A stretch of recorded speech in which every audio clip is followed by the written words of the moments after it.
Is doing an agriculture major and getting an agriculture degree worth it? That's what we're going to be talking about today, but before we get into that, make sure to gently tap the like button in order to defeat the evil YouTube algorithm. On this channel, we talk about personal finance, college degrees, careers, and opportunities that are going to lead you to success, and we also go over how you can avoid some of the common financial mistakes that so many people end up falling for. If that sounds like something that interests you and you haven't done it already, go ahead and hit that subscribe button and ring the notification bell so that you never miss out. So an agriculture degree is going to teach you the principles and practices of farming. Now, farming is tough, and it's even harder to learn farming and agriculture in a classroom setting. Tough time never lasts. Only tough people last.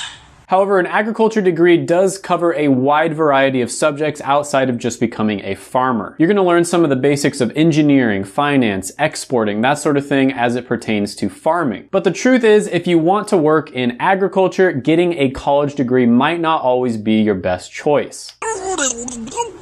Now, around 39,000 people graduate with an agriculture-related degree every year. However, only around 2,100 of them graduate with an agriculture degree specifically. And there are other careers that you can get into besides just becoming a farmer. You could be an agriculture consultant, a farm manager, a scientist. However, the majority of job openings that you see out there are going to involve either being on a farm or working as a farmer. And the thing about being a farmer or a rancher or an agricultural manager is you don't actually need a college degree. A high school diploma is fine. But with that being said, first we're going to be talking about the salary that you would expect in the careers that you would go into if you got an agriculture degree. So with this degree, you would expect to make around $45,000 a year starting out in your first 5 years, and then mid-career pay, which is basically after 10 years of working, is going to be on average around $77,000 a year. Now, one career path that you might go down is becoming an agricultural and food scientist. They make around $65,000 a year. Another career path you could go down is, of course, becoming a farmer, a rancher, or an agricultural manager. They make around $71,000 a year, and you don't actually have to get a degree. Now, when it comes to the income of farmers and ranchers, it's going to vary quite a bit depending on what type of crop you're growing, depending on what time of year it is, depending on what year it is. You know, some years you're going to have a lot more profit than others. Another career path you might go down is becoming an agricultural engineer, and they make around $80,000 a year. Now, according to the U.S. Census Bureau, they tracked how much people with certain types of degrees earn throughout an entire lifetime, and a biological science like agricultural science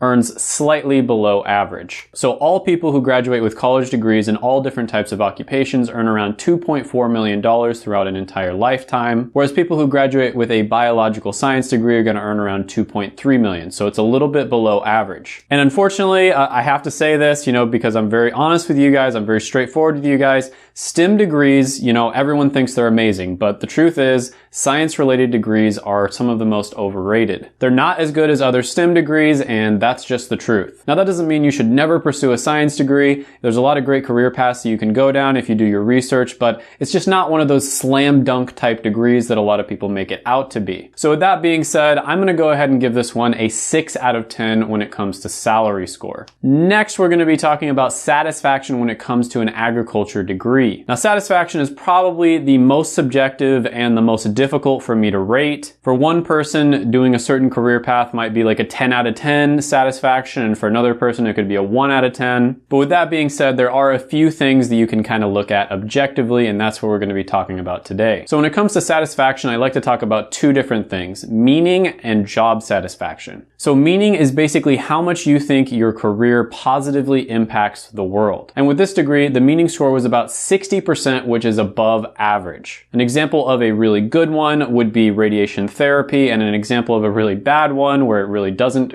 positively impact the world is going to be plastics engineering technology at 30%. Now, when it comes to job satisfaction, using the same website, PayScale, when you look at a farmer or somebody who manages a farm, they do have a pretty high job satisfaction score. When it comes to job satisfaction, around 74% of them said that they were satisfied, which is definitely on the higher side. Compare that to the very lowest on the list, which was a parking lot attendant at 5%, and the highest on the list, which was clergy at 98%. Now, another thing I like to talk about when it comes to satisfaction is how much people regret getting their degree. So a lot of people will get a degree and then they don't necessarily end up going down the same career path that they went to school for, and that's fine. Things change in life, people change their minds, maybe they realize that they want to go somewhere else. However, when it comes to biological and physical sciences, 35% of people regret getting that degree, which is the second most out of any type of degree. And the reason for that is because it's hard to find a job without advanced degrees or licenses. And this is something that I've noticed over and over and over again when it comes to the different science-related majors,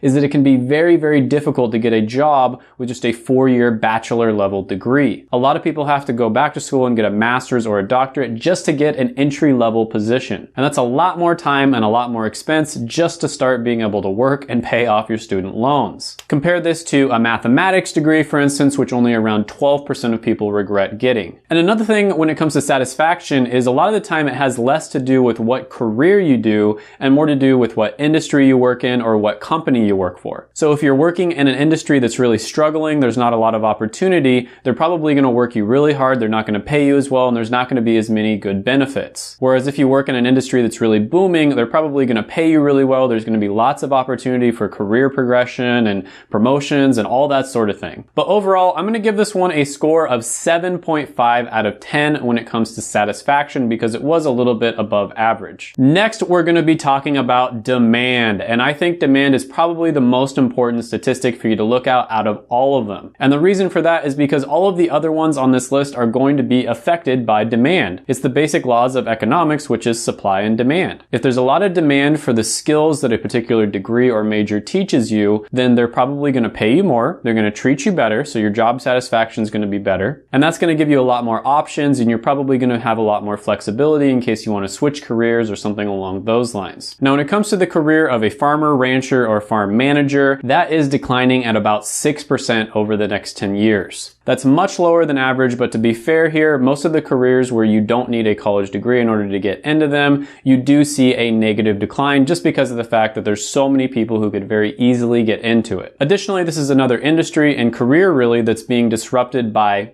technology. Technology has led to increased efficiency when it comes to crop production, and there's less farms and the farms are getting bigger. And that means that there's fewer farmers that are needed in order to produce the crops that are necessary. Now, an agricultural engineer, for instance, is going to be growing around 2% over the next 10 years. That's a little bit better. And they're kind of the ones that are involved in increasing the efficiency in agricultural production. So they're the ones that are going to be designing all the machines, for instance. Now, an agricultural food scientist, on the other hand, is growing around 6% over the next 10 years, which is above average. Now, one test that I always like to do is I like to type in the name of the degree onto monster.com or indeed.com. So for instance, when you type in computer science degree onto monster.com, you see 141,000 job openings. And when you type in anthropology degree, you only see 829. However, when you type in agricultural degree, you only see 773 job postings, which is really, really bad. Now, this isn't a perfect test by any means. It's basically just looking at all the keywords that are in all the different job postings and seeing if people mentioned that an agriculture degree is something that they might be looking for. However, when it comes to demand overall, I have to say this one is not that great. I'm going to give this one a score of 5.5 out of 10. Next on the list, we're going to be talking about X factors, and that's basically anything else that didn't make it into one of the other three categories. So for instance, we're going to talk about how easily outsourced or automated it is. We're going to talk about how flexible the degree is, how many different career paths you can go into, how the skills that you learn getting that degree would help you, no matter what career path you decided to go down. Now, I mentioned the table before where we talked about biological degrees and how you're only going to earn a little bit below average over an entire lifetime, 2.3 million versus the average of 2.4 million of all college degrees. So that's honestly not the best sign. And when you look at the ZipRecruiter skills index, you see that farming as a skill is not something that's very valued, unfortunately. So for instance, the most valued skill is going to be software engineering with a score of 88, and one of the least valued skills is industrial sewing with a score of 8, and farming comes in at 27. 27 is definitely on the lower side, and so you can see here that there's not a lot of demand on the market for people who have the skill of farming. That doesn't mean that it's not an important subject. All this measures is how much demand is out there on the market. Another way of saying this is how much are companies willing to pay people who have these different types of skills. Now, when it comes to automation, I mentioned this briefly, but a lot of the careers out there are being somewhat automated. Agricultural engineers, they have that at about a 49% chance of being automated, which is a little bit above average. However, when it comes to outsourcing, that's going to be more difficult just because of the fact that, there does have to be people who are on the farm actually, dealing with things and using their hands and and fixing tractors when they break down and all that sort of thing. So it's going to be a little more difficult to outsource something like farming. Now, another thing I always like to talk about is how flexible a degree is. So there's some degrees that you get and it doesn't even matter if you go down that career path. It really doesn't matter at all. You can go down just about any career path and you're probably going to have some success. There are other types of degrees where you sort of pigeonhole yourself. You sort of put yourself in a box where the skills that you're learning are only going to be valuable if you go into that particular career. Unfortunately, this degree, and science degrees in general really, tend to score relatively low when it comes to flexibility. You know, let's say you're applying for a sales job or some type of business job and a company looks at your resume and they see you got a mechanical engineering degree. They're probably going to be like, hey, this guy's really smart, he's really hardworking, and he's a good problem solver. We're going to hire him. Let's do it. If they look at your resume and they see that you got an agricultural science degree, it's probably not going to be as impressive. So overall, I'm going to give this one a score of 6 out of 10 when it comes to X factors. So some of the pros here is agriculture, especially if you became a farmer, is going to be pretty hard to outsource. You're not going to be able to, have somebody remotely control some farm. There's going to have to be people who are there in person who know all the ropes. They know how to repair something if it breaks down. They know how to run the operation smoothly. It also has an above average meaning score and job satisfaction score. So people who go into this tend to feel pretty satisfied overall. And another thing is that this one is very essential. That's a, big buzzword lately, right? This is a very essential career. And so it is something that people truly do need. If we went back to like the Stone Age, for instance, we would still need farmers. One of the most essential and important careers out there. It's kind of like a doctor or a nurse. It really doesn't matter what happened in the world. We're always going to need doctors and nurses and farmers. Cons here is the salary is not that impressive. The job growth is either average or below average. And when it comes to career paths and the skills that you learn, it seems like it's a little bit too narrow. You're kind of boxing yourself in if you go down this road. And on top of that, you don't actually have to get a degree in order to become a farmer, which is where most of the jobs are. So overall, I'm going to give this one a score of 6.25 out of 10. If you really plan things out, you know exactly what career path you're going for, this could be a great option. It could work out for you, but I highly advise doing lots of research, making sure you have a really good plan, a really good vision of where you're going before getting into this one. If agriculture is your passion and you can't see yourself going down any other road, hey, go ahead, go into this one. Just make sure you do your research, and you should probably also consider maybe double majoring in something else like a business degree. Now, if you don't want to wait for a video to come out, you can also check out my rankings of other degrees in the description down below. That's going to be the link to my Patreon. On the Patreon, I'm basically trying to create the best possible resource that is available out there when it comes to analyzing different college degrees. I'm going to be updating it all the time. I'm trying to make it better and better and easier to read, and I'm basically including all of the most important statistics from all of the best sources online. It's not a finished product yet. At the time of filming this video, it's still in version 1.1, but it's getting better and better. I'm also going to be uploading exclusive content on there, like my stock portfolio, for instance, and other just random cool stuff that you guys tend to ask me for, but it doesn't really make sense to put it on YouTube. And if you haven't done it already, go ahead and hit the like button. Oh!